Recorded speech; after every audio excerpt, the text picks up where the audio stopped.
I ain't respond to no false narratives. I ain't say nothing.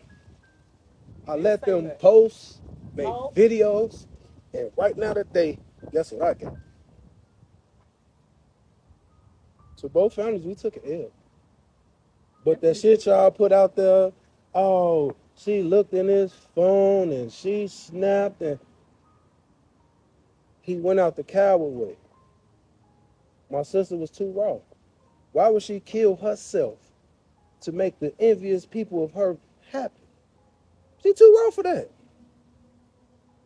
I can only be strong.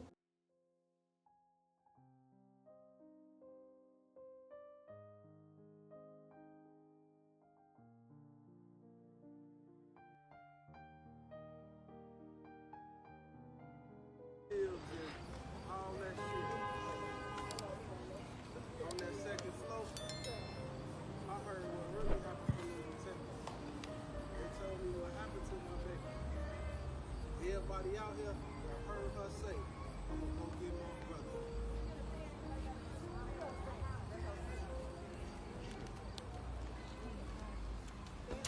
On October 3rd, 2025, just after 2:30 a.m., the Englewood neighborhood of Chicago woke not to the usual symphony of sirens and freight trains rattling through night, but to something far more intimate and shattering. A 911 call crackled through dispatch, muffled voices, a neighbor's hesitant report of pops like firecrackers, too close, too final. Chicago police officers rolled up to the 6600 block of South Normal Avenue, tires crunching over broken glass from a recent storm. What they found inside that unassuming two-story home would unravel a family's world and ignite a firestorm of questions that still burn today. Two bodies lay still in the dim glow of a single lamp. Dewanda Dagen, 38, a mother with a laugh that could light up block parties, sprawled near the living room couch, her life snuffed out by a single gunshot to the head. Beside her, Noon Thurmond, 44, her boyfriend of 2 years, equally motionless, the same grim signature on his temple. A handgun rested inches from his hand, its barrel warm, the air thick with a metallic tang of cordite and something deeper, betrayal, rage, unspoken pain. No signs of forced entry. No witnesses beyond the walls that held their secrets. Police zipped up the scene in under an hour, but the whispers started before the coroner's van pulled away. At first glance, it screamed murder-suicide, a lover's quarrel gone lethal, the kind that tabloids devour and communities shake their heads over. Dewanda, the devoted partner pushed to the edge. Noon, the man who pulled the trigger twice, once on her, once on himself. But hold on. Because in the days that followed, as autopsy reports leaked and the brothers' raw grief went live on social media, that tidy narrative cracked wide open. What if the victim wasn't the one they thought? What if the shots rang out not from jealousy, but from a darker control, a hidden fury that turned a home into a tomb? This isn't just another statistic in Chicago's endless tally of gun violence. Over 500 lives lost in 2025 alone. This is a story of love twisted into lethality, of rumors that wound deeper than bullets, and a family fighting to rewrite the ending. The clock ticking past 2 a.m., arguments echoing off thin walls in a neighborhood where everyone knows your business. A phone buzzes with a text that shatters trust. Hands tremble on cold steel. One pulls the trigger, and in that split-second roar, two futures vanish. But was it her hand or his? The truth, buried in forensic fine print and a brother's unfiltered rage, would flip the script and leave us all wondering how many stories we get wrong in a rush to close the book. Where are you watching from? Don't forget to like and subscribe to Dark Truth Files for more real stories. Dewanda Dagen wasn't just a name in a police report or a fleeting headline swallowed by Chicago's relentless news cycle. She was a 38-year-old heartbeat of her Englewood community, a mother, a sister, a friend whose presence could shift the air in a room. To know her story is to understand the weight of what was stolen that early October morning in 2025, and why her family's fight for the truth carries such raw urgency. This isn't about sensationalizing her loss. It's about seeing her, truly seeing her, before the gunshots rewrote her legacy. Dewanda grew up on Chicago's South Side, in the shadow of Englewood's red brick row houses and chain-link fences. Born in 1987, she came of age in a neighborhood where resilience was currency. She was a single mom to her kids, their ages not publicly shared but young enough to feel her absence like a missing piece of their world. Her Facebook page, still active as a digital shrine, burst with photos of her at school events, cheering at Little League games, her smile wide enough to rival the summer sun. One friend's post after her death captured it best. "You were my sister in real life, Dewanda. Your house was my house. Your kids, my kids." That was her gift, making everyone feel like family. She worked hard, piecing together jobs, retail, caregiving, whatever kept the lights on. Englewood's challenges didn't define her. They sharpened her. She was known to slip a $20 to a neighbor down on their luck or mediate disputes at block parties before they turned sour. But her life wasn't without struggle. Domestic violence shadowed parts of her past. Those specifics remained private out of respect for her family. What's clear is that Dewanda was a survivor, someone who faced life's bruises with stubborn hope that better days were coming. Noon Thurmond, 44, the man who became a central figure in her final chapter. They met around 2023, drawn together by shared South Side roots and a chemistry that friends noticed instantly. Noon, a tall, quiet man with a knack for fixing cars, seemed steady at first, a partner who showed up for Dewanda's kids, who grilled ribs at her side during summer cookouts. To outsiders, they were a unit, navigating the grind of working-class life together. But beneath the surface, cracks were forming. Neighbors later recalled overhearing late-night arguments, voices sharp enough to carry through open windows.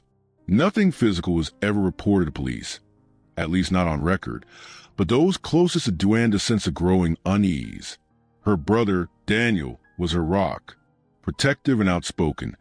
He was the one she called when life got heavy. Their bond was forged in childhood, dodging the same street corners and dreaming beyond them. When Daniel went live on social media days after her death, clutching the Cook County Medical Examiner's report, his grief wasn't just for his sister. It was for a woman who'd fought to carve out a good life against the odds. Man, y'all know goddamn well I was coming. I was coming.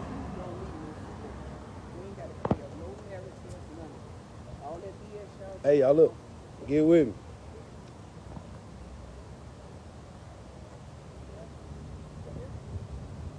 Get with me. 100% my sister was a victim. 100% victim. I'm holding victim paperwork. Victim. My little sister would have called her brother. No matter what. If she chose to do whatever, she'd have called me first. I'm here right now. I just had to do one of the hardest things in my motherfucking life. Roll right here. I ain't respond to no false narratives. I ain't say nothing. I let them post, make videos, and right now today, guess what I get? To both families, we took an L. But that shit y'all put out there, oh, she looked in his phone and she snapped and he went out the coward way. My sister was too raw. Why would she kill herself to make the envious people of her happy? She too raw for that. I can only be strong. Because I had to shake my head and nod my head and say, that's my sister. That's her. Yes, everybody that know me personally know the only reason I'm mad. But I can't, it is what it is. We good though. But, so, clear that up. Can y'all please keep my family in y'all prayers?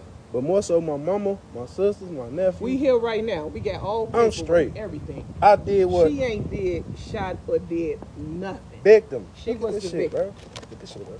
This shit say. Survivors. Victim. Victim. She was the victim. Victim. Where my damn thing is so I can flip it. Flip it. Oh, I'm good. Victim. 100% victim. Victim. Not suicide, murder, Just had to suicide, all that. identify my baby. I had to identify my baby. She can't call her brother. They took that shit. Make sure they post this. Post this. Cause when it was on y'all to say it was us, it was cool. It was cool. And I'm still not mad. I'm mad because I can't do shit. And she still look good. Still killing motherfuckers. He didn't hurt that pretty face. See what I'm saying? I can't even cry no more. I'm happy. I'm so motherfucking happy. Y'all know where I'm gonna be at. Pull up. We at Abby's. You know what? Matter of fact, you know what? We gonna cook. We gonna be at my sister's house. See what I'm saying? Like Her house. her house. Her house. With her name on it and everything she on, all that shit that they was saying. I hear crickets. I'm gonna miss my baby so much. But so much weight lifted off me right now.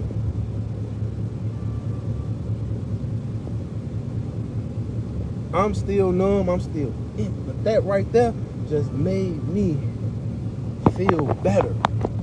I can go hug my mama. She sent me. She say, I can't do it, son. I can't do it. They forced me to do the craziest, hardest shit of my life.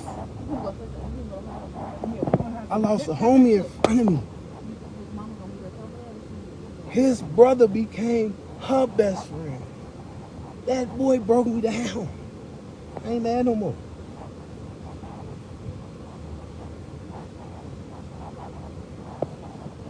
This is why I ain't respond.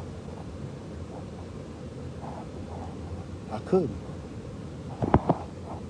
So make sure everybody post. Look, why they can't post? Tell them to post this. Tell them what's going on. Post it. I got victim, 100% victim. Fellas, y'all ain't ready to deal with no boss bitch and you gonna be insecure and all kind of shit. Let that lady be. Don't be no tender dick. And I know we all did tender dick shit. I did some. But not this. I love every motherfucker that put all 5,000 of y'all that pulled up on me. Just for me. Love y'all. Don't stop pulling up. I need it. But this is different. It's different. They say she found out she had AIDS and snap. Dewanda wasn't perfect. She was real. A mother who braided her daughter's hair before school, who danced the 90s R&B in her kitchen, who believed love could be a safe harbor. That belief and the man she placed it in would lead to a night no one saw coming. Dewanda's story isn't just hers. It's the story of countless women in places like Englewood, where love and loss walk too close together. She was a mother who lived for her kids' laughter, a sister who carried her family's pride, a woman whose light refused to dim even when the world tried to snuff it out. What happened in that house on South Normal Avenue wasn't just a crime. It was a theft of everything she was. October 3rd, 2025, just past 2 a.m. The Englewood neighborhood of Chicago is restless but quiet, the kind of quiet that feels like it's holding its breath. Inside a two-story home on the 6600 block of South Normal Avenue, Dewanda Dagen and Noon Thurmond are awake. The air is thick, not just with the late summer humidity clinging to walls, but with something heavier, something unspoken. Neighbors later said they heard raised voices, sharp and jagged, slicing through the night. No one called 911 at first. In a place like Englewood, where gunshots aren't always distant, you learn to pause before assuming the worst. But the worst was already unfolding. What happened in those final moments is pieced together from police reports, neighbor accounts, and the raw aftermath left behind.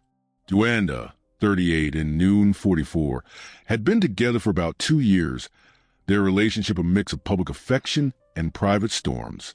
That night, something snapped. Was it a text message that lit the fuse? A betrayal laid bare? Or a deeper wound? One that had been festering behind closed doors? We may never know the exact words exchanged, but the outcome was final. A handgun, legally owned or not, its origin still murky, became the instrument of their end.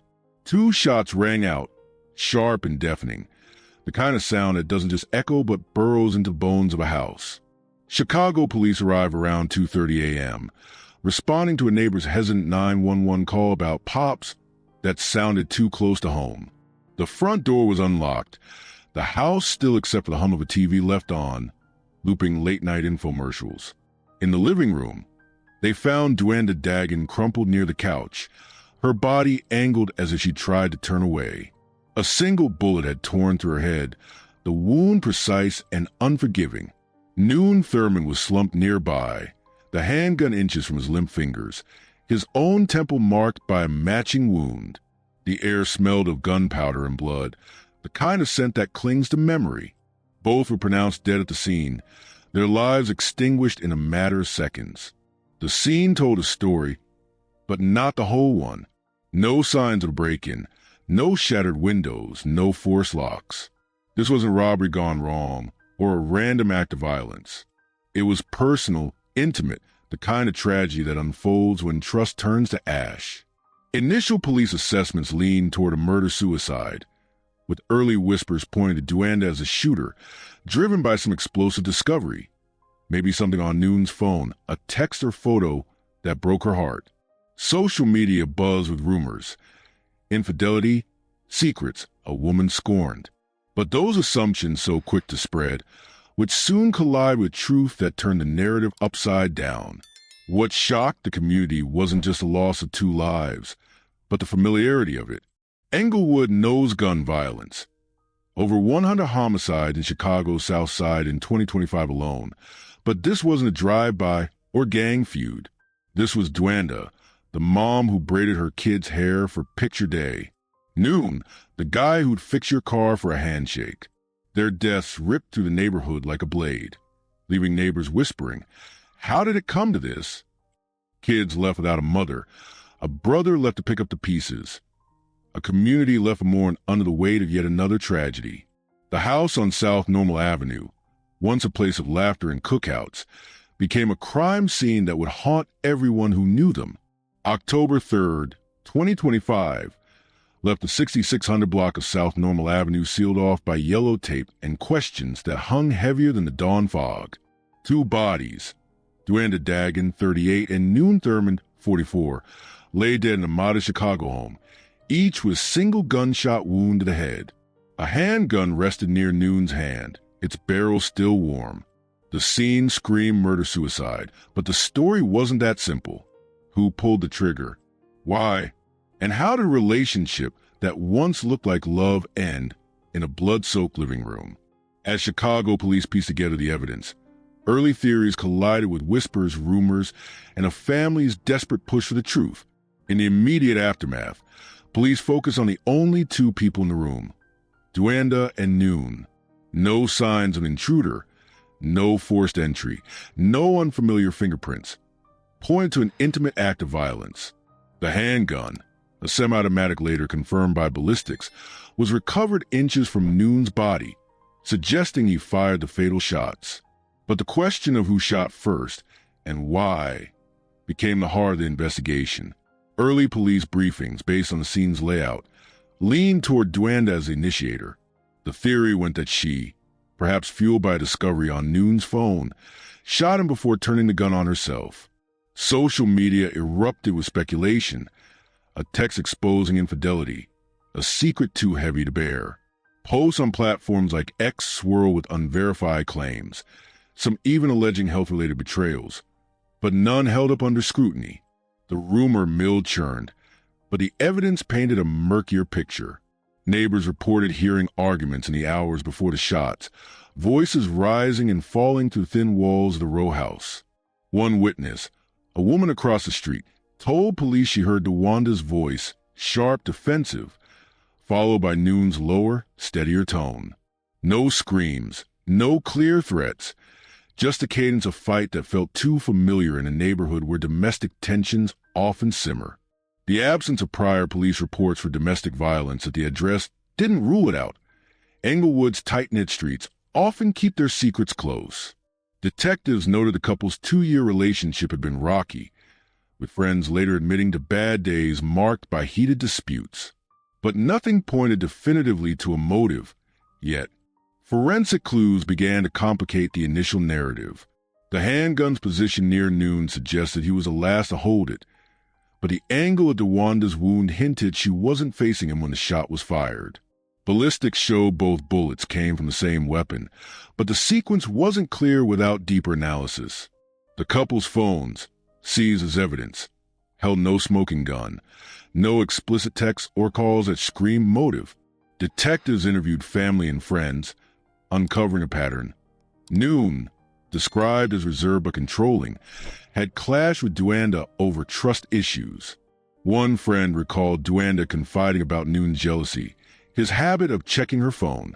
Was it mutual distrust? Or was one of them hiding something darker? The biggest shift came from Dewanda's family, led by her brother, Daniel. Days after the shooting, he went live on social media, clutching what he claimed was the Cook County Medical Examiner's preliminary report. His voice raw. He insisted Dewanda was a victim, not the shooter, that Noon had killed her before taking his own life.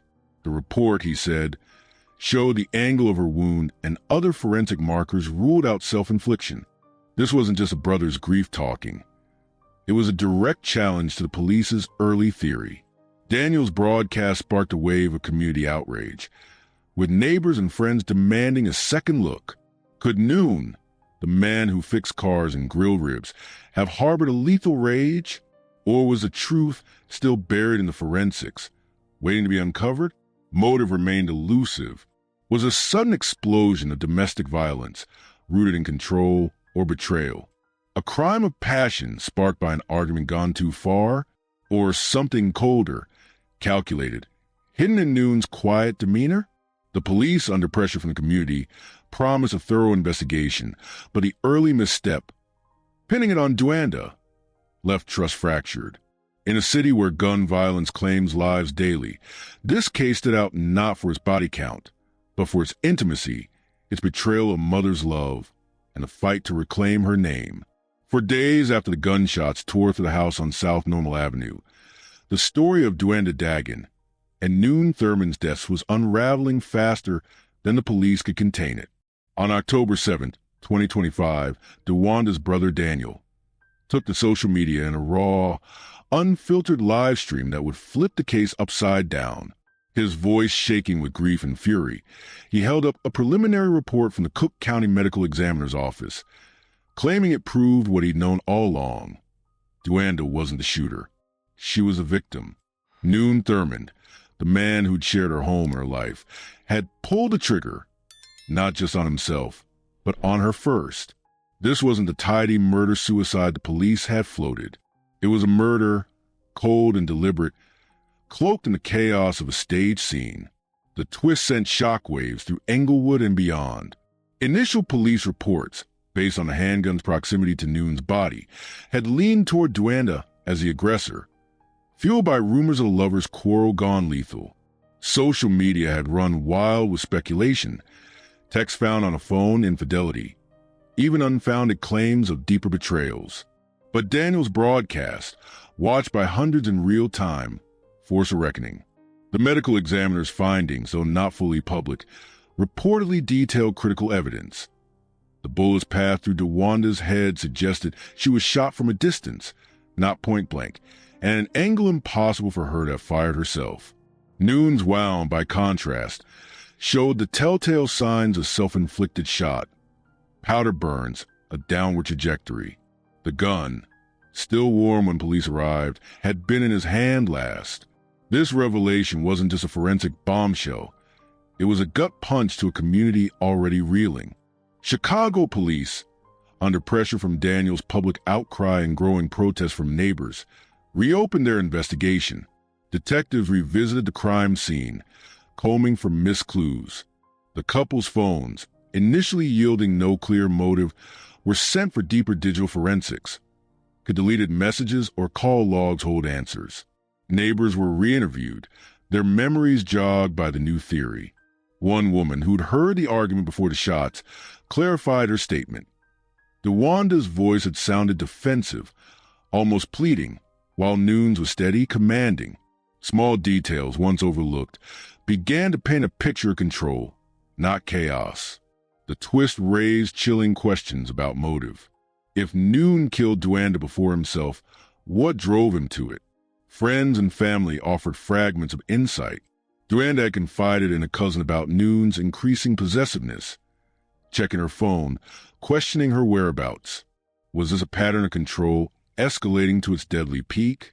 Domestic violence experts note that such cases often hide in plain sight, with no police reports until it's too late. Englewood's tight-knit streets might have missed the signs, or chosen not to see them. Noon, known for his quiet demeanor, wasn't strange at conflict. A friend recalled him snapping over small slights, though never violently. The absence of a clear trigger, infidelity, financial strain, or otherwise, left investigators grasping, but the forensic truth was undeniable. Dewanda didn't pull the trigger. Daniel's live stream didn't just shift the narrative, it galvanized the community.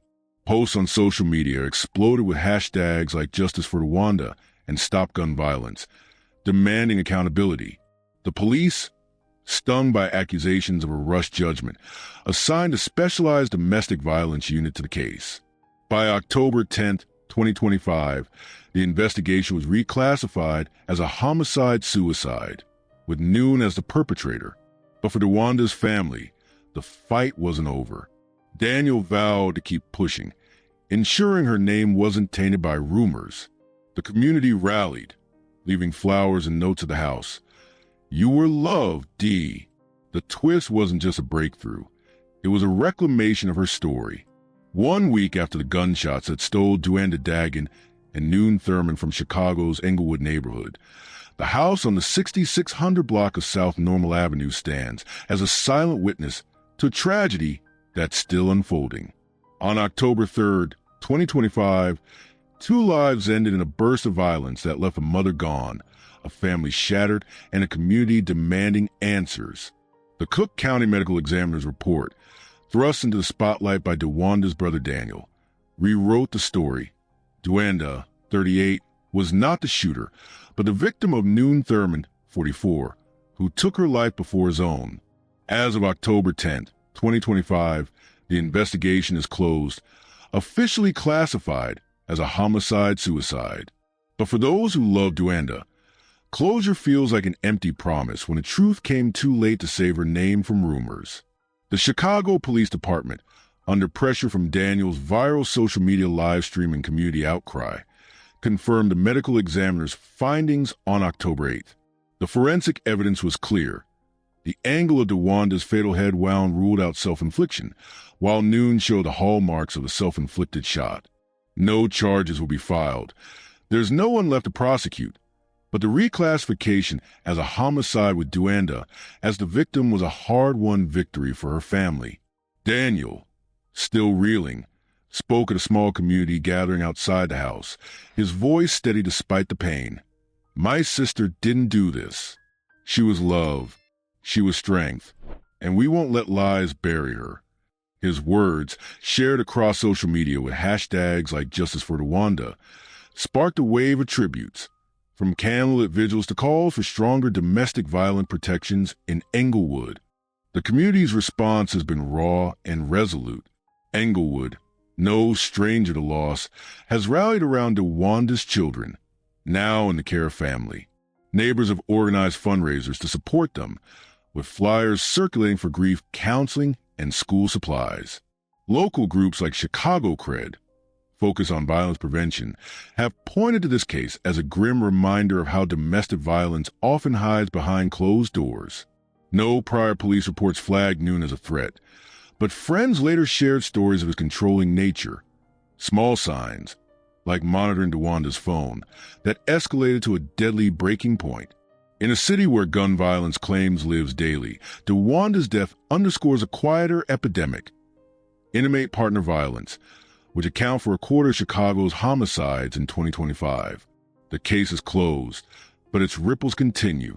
Daniel has vowed to keep Dewanda's story alive, pushing for awareness about domestic violence warning signs. Community leaders are calling for more resources, hotlines, shelters, intervention programs, to reach women like Dewanda before it's too late. The house on South Normal Avenue, once filled with her laughter, now stands empty, a stark reminder of what's lost when love turns lethal. For her kids, her family, and her neighbors, the fight isn't just for justice. It's for a future where no one else falls to a hidden rage and an all-too-accessible gun. Drop your thoughts in the comments, and let's keep this conversation going. Share this video to honor Dewanda's memory and spread awareness. Like and subscribe to Dark Truth Files for more stories that demand to be told.